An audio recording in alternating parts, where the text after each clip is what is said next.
We're here with Franz Wagner out in California, going through the pre-draft process here, about a month until draft day. Franz, appreciate you taking the time, man. For sure, man. Thanks for having me. Yeah, I mean, for your age, I think you're the age of a lot of freshmen, right? And you have over 50, 60 games of college experience and then pro experience, FIBA experience. Aside from kind of your experience, what are some of the main things you think you could bring to the next level? I think defensively, I think I read the game really well. So off the ball, I think that helps me a lot. And then I think I got a lot better moving my feet and being stronger. So even in one-on-one situations, I think I'm an above average defender at least. So I think those things definitely help me staying on the court.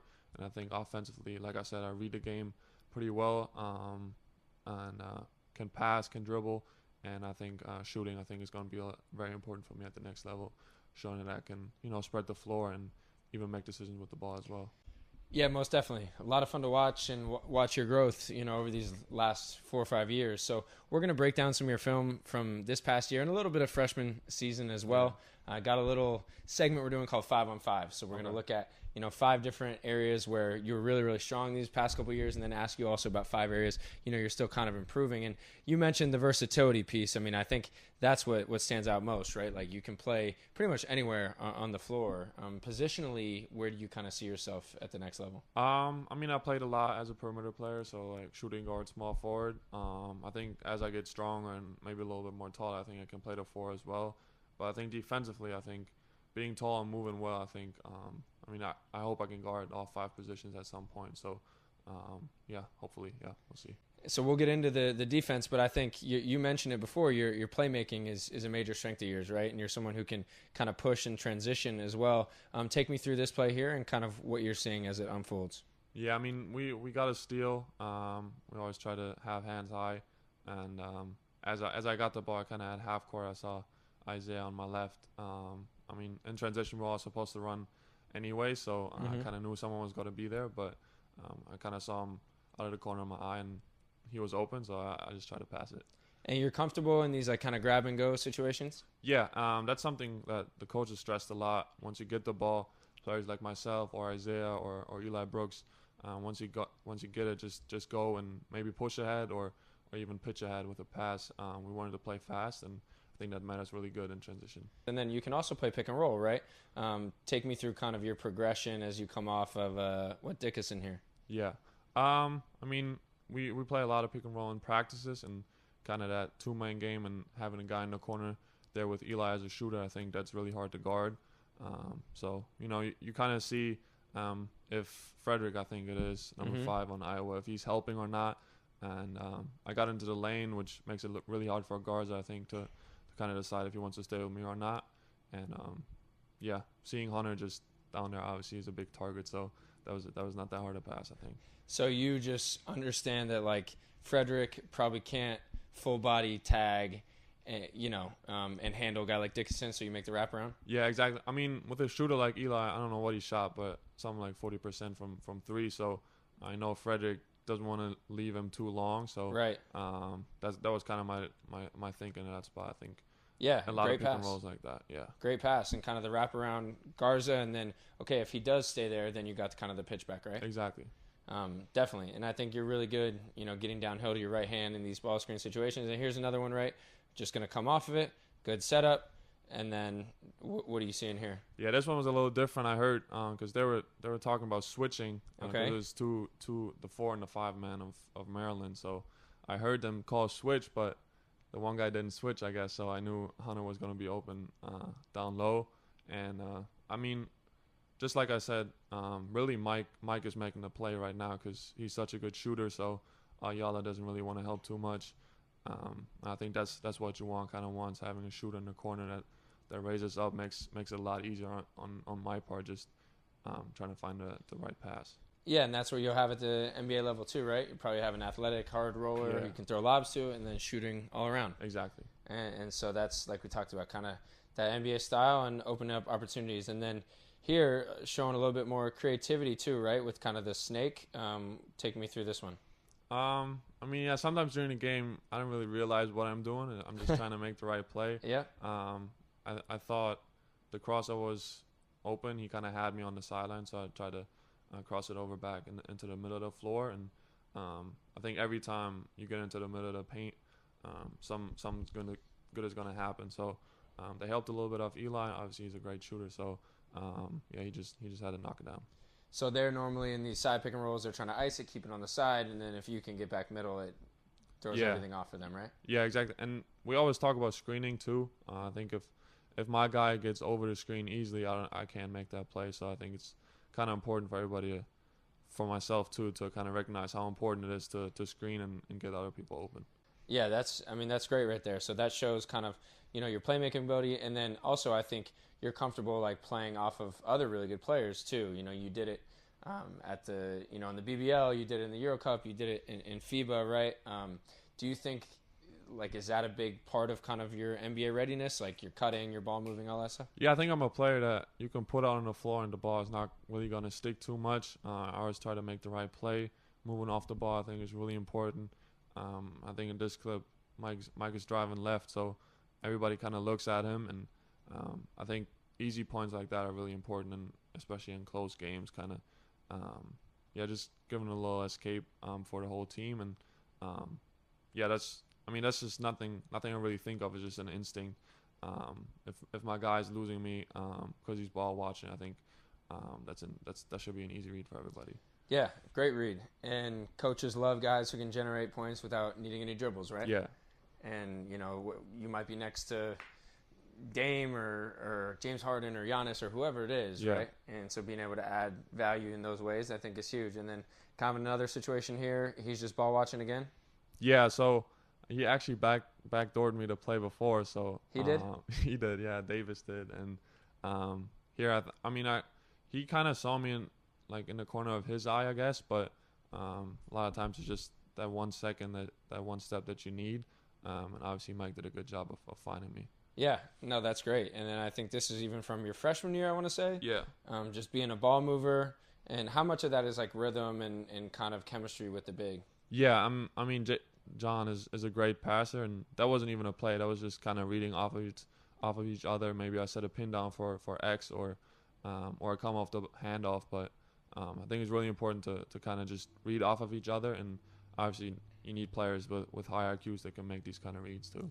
Yeah, that's great basketball. Any coach would be happy with that. And what do you make of kind of like the European boom over these last 5, 6, 7 years, and just kind of like how the NBA style has changed? Yeah, I think in Europe, you just, what you said, kind of learn more how to play without the ball, how to move the ball and cut on the weak side and stuff like that. I think that just generates easy points and more open shots for other guys on the floor. Sometimes it's not going to be you that scores maybe, but just cutting and moving off the ball is going to create a lot more open shots for the whole team. And at the end of the day, that's what you're trying to do. Where are you at right now as a shooter? And like when you're shooting the ball really well, what are some of the things that you're doing? I think balance is important for me. And a lot of times I kind of lean back on my shot and already back on my way on defense. So that was some of the things that I looked at during the year. And just being shot ready. I think this is a good clip to show that, I kind of have a shot, but then I pass it up and take maybe a more difficult one. So that was a couple of things that I looked at when I looked at film after games. Making decisions on the catch, and most of the times the play was good enough for me to take that open shot. Yeah, so getting out the hesitation aspect of it, right? Catch on the hop, let it fire, turning that thing into a weapon too, so you can shoot it on the move and all those different ways. Yeah. And this is when I think you're at your best, right? Just stepping into this with confidence, let it fly, right? Yep.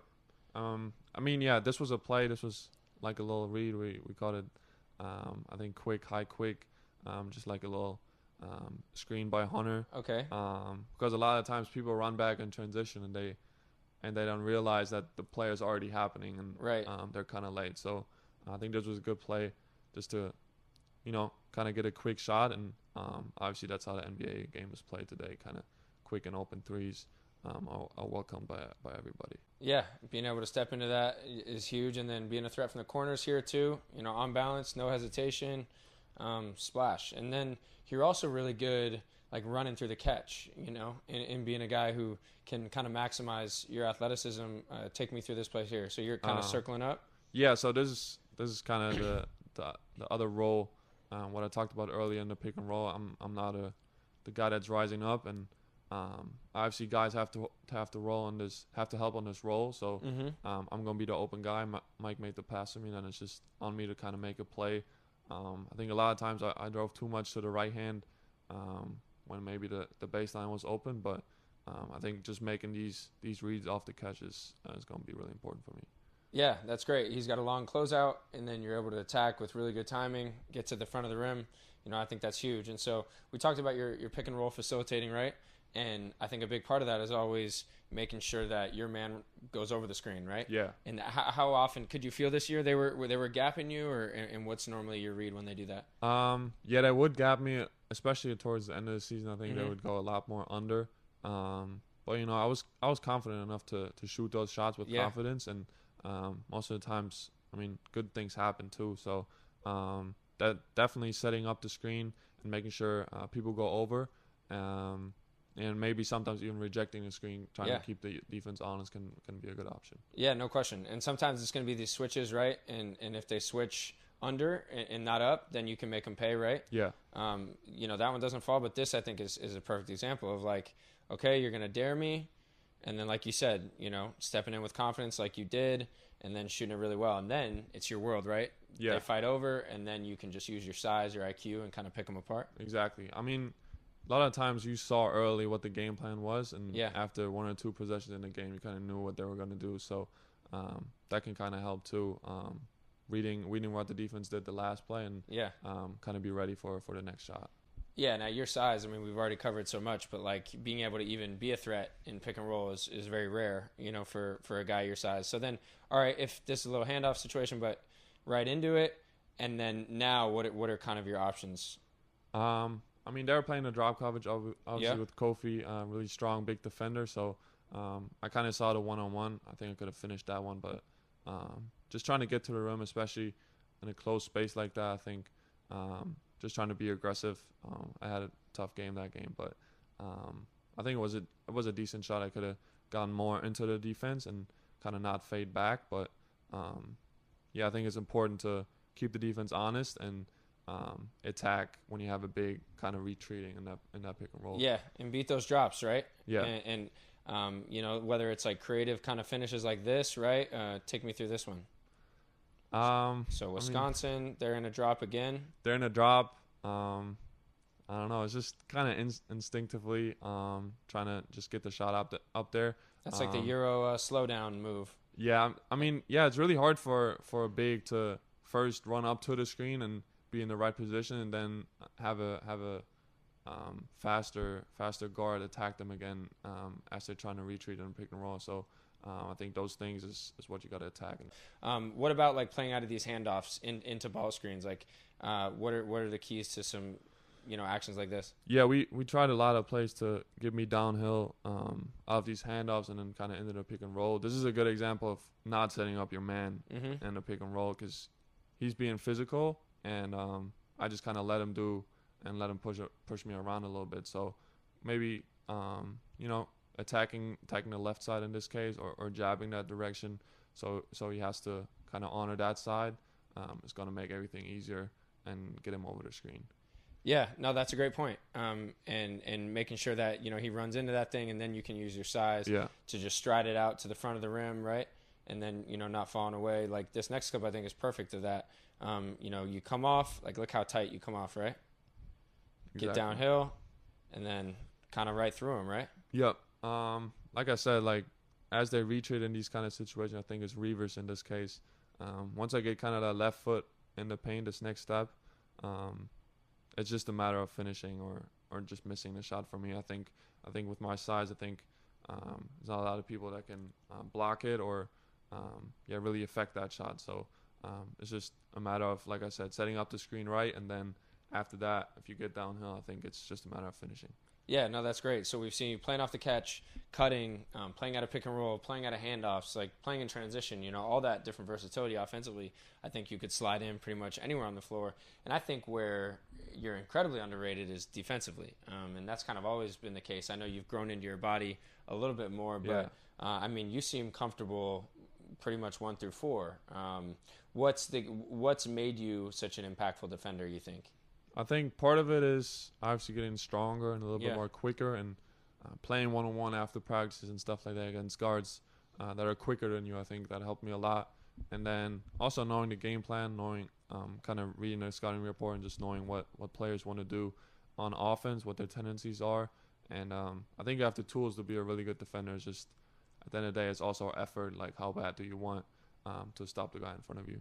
Yeah, and this is perfect in a lot of ways, right? So, like, you're taking away his space right away, right? So you're trying to get through that. And then, I mean, that's pretty impressive. Right there on the catch, disrupting it. And then now what's your goal here? A lot of this is scouting report stuff?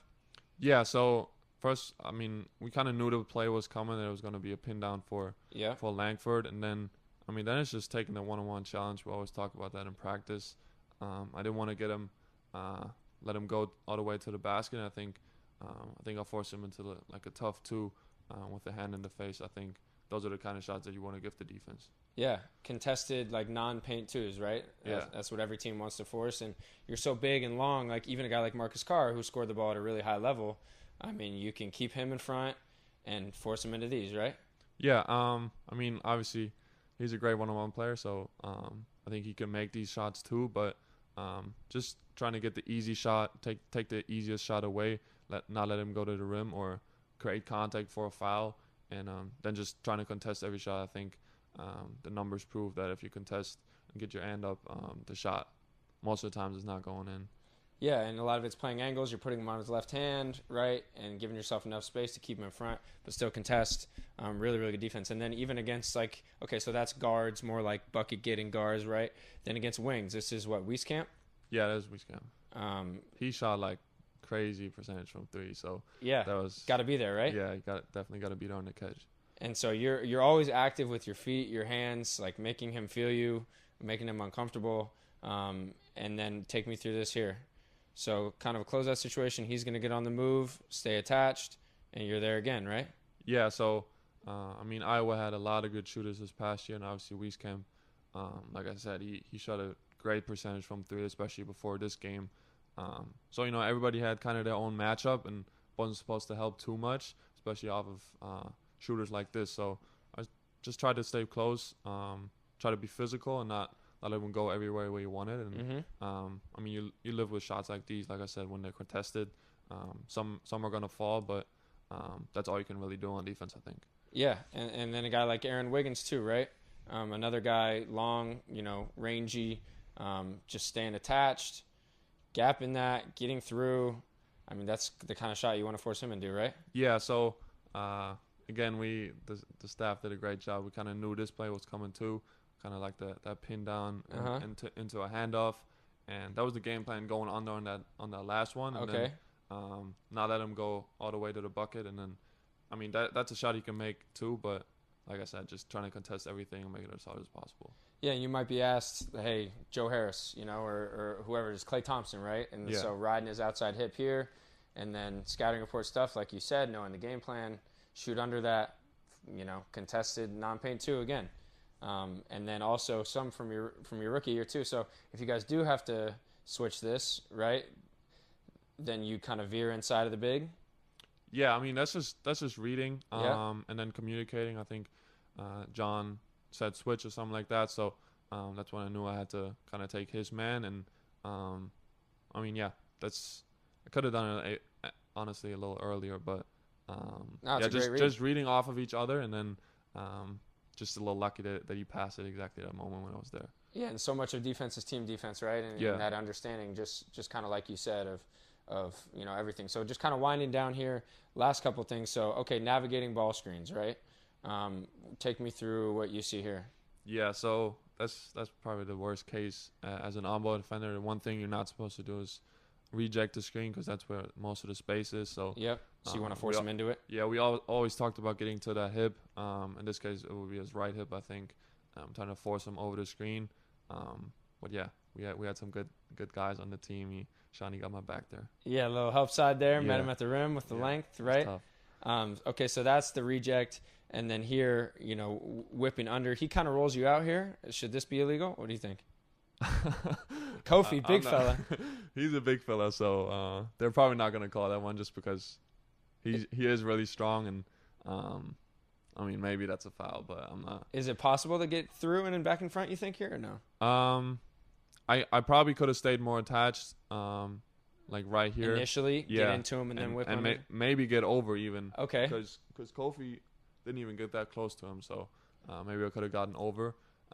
But Fraser was cooking that game too, so he's obviously a quick guard, so I try to keep a little bit more space so I can recover faster, and I think I have long enough arms so where I can still contest the shot, but I did get stuck on that screen a little bit. Well, I think you're really good at getting over for a guy your size, honestly. I think that's one of your strengths, as you can see here. Like, so your goal is just always lift that kind of inside foot. Yeah, so Juwan, this was something Juwan really pressed in the summer because we had to get better at this. Kind of get into that hip and then just get the leg over and be physical. Yeah. And this is really all that you want as a defense. Him taking like that tough two. Yeah. And not him hitting the roll man or getting an easy layup at the rim. I think that's what the drop defense is kind of giving the offense, and obviously it was contested, so that's exactly what we wanted. Yeah, that's great. And then even here against a guy like Dante Scott, big body, again, that inside foot, fighting over, right? Yeah. Making him feel you? Yeah, it's all about being physical and not – you kind of know that you're going to get hit maybe. So kind of doing the work early and then accepting that contact, I think, is really important on defense. And a lot of it's ball pressure too, right? Yeah. And making him feel you there makes you a lot harder to screen. Really, really good stuff. And so that's showing just the defensive versatility, that you bring to the table. And then lastly, just want to show the off-ball stuff, I think, where you're really good. I mean, you average almost a steal and a block per game, right? And so take me through this in transition. Like, is this just communication here? I mean, I saw – this is really just reading. I'm sure this is also John telling me where to go, kind of. He's kind of trying to play, so I knew I had to take his man. I was the weak side guy, so I mean the last thing you want to give up is just an easy dunk in transition. That's kind of a big momentum play too. So I think in transition especially, that's what we're trying to take away. Yeah, quick hands, really, really active. That's big time. And then so here in pick and roll, since it's a hard hedge, what you got to help until he gets back? Is that you got to play two? Yeah, so or it's a blitz or whatever. So right now, if you go back where the ball handler with number 3 still having the ball, I'm kind of like in the middle of two. Yeah. But as he swings it, I am definitely the help man and the low guy, and that's when it's definitely my rotation. Once the ball gets all the way to the other side, and then it's just trying to get there in time. And then make the block, right? Yeah, I think I got a tech right after this. Did you? Yeah. For what, you flex? I flexed, and I was actually talking to our bench, but I think it looked like I was talking to the player that I blocked, but it wasn't. But I guess it looked like it. That was from your freshman year? Yeah, this was my first year. Yeah, a little bit of the German fire. Yeah. And then another thing too, I think you're good at, just like last couple clips here, sinking inside this big, right? Yeah. And being a guy who's a good rebounder. So if it's a late switch, is that your goal here? Yeah. So this was something I had to get better at. A lot of times sometimes you're gonna get hit in the pick and roll as the ball defender, and then you have to switch, right? And just switching under and making sure that you kind of box him out. Obviously, I'm at a little disadvantage physically, so that's just trying to give the team everything I have and just make sure he's not getting the ball in that situation. Yeah, no, that's great. And being physical, being active, drawing the foul there. And then last clip here, just to end it, putting a couple different things together here. So you got a guard too in this situation? Yeah, so Eli's gonna help on the drive, yep. And we call it X out in Michigan. So yep. Wherever the ball goes, that's my rotation, and I was in a good spot where I can kind of deflect the ball and then just trying to make a move at half court and just trying to capitalize on. It's always hard, I think, for the defense to run back and defend at the same time. Yeah, the behind the back, drawing the foul, the left. The fire. I mean, you show a lot of emotion when you play. That's always been the case, huh? Oh, for sure. I mean, especially when the crowd was there, that was always a lot of fun. One of my best memories of college is just seeing the bench super hype and everybody's so happy for you. So that's definitely a good time. And then last question here. So there are players, all over the world. You know this, right? There are guys in college, many of which you played against. Players coming out of Europe. Players coming out of Africa. there's all the players in the NBA who don't want you to come take their minutes, right? So why should NBA teams bet on you being someone who doesn't just kind of like hang around, but is a real difference maker where we look back in a few years and say, man, like why didn't he go even higher? I think just my versatility. I think I have skills that are always needed on the court, whether it's defense, off the ball, on the ball, or even on offense. I don't have to be efficient, and I don't need the ball necessarily to be efficient on the court. So I think that's an ability that's really important for any team. Just playing within the team and making right decisions. And I think my mindset. I think I'm really competitive and always want to win. I think every team can use that. Yeah, no question. Well, it's been great to watch your growth since that little gym in Spain and until now. And so whoever gets you, I think, is getting a great prospect. So I appreciate you taking the time, man. For sure, man. Thank you. Thanks for watching ESPN on YouTube. For live streaming sports and premium content, subscribe to ESPN+.